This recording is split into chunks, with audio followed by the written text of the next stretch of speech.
اپنی ذاتی گھر کو حاصل کرنے کے لیے یہ وظیفہ کریں۔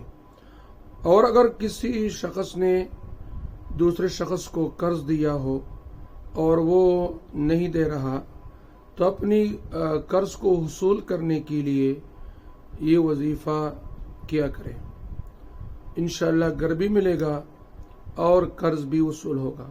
وظیفہ یہ ہے، بسم اللہ الرحمن الرحیم کو 12,000 مرتبہ اس طرح پڑھیں کہ 1,000 مرتبہ پڑھنے کے بعد 2 رکعت نماز پڑھ کر ذاتی مکان کے لیے اس طرح قرض کی وصولی کے لیے اللہ سے خشوع و خضوع کے ساتھ دعا کریں۔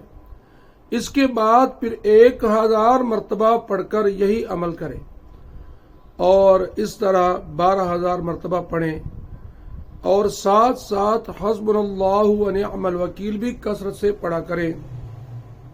انشاءاللہ اللہ نے چاہا تو آپ کا مقصد پورا ہوگا۔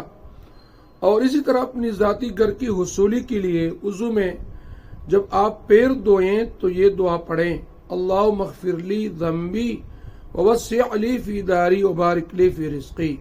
انشاءاللہ گھر بھی ملے گا اور قرض بھی ملے گا۔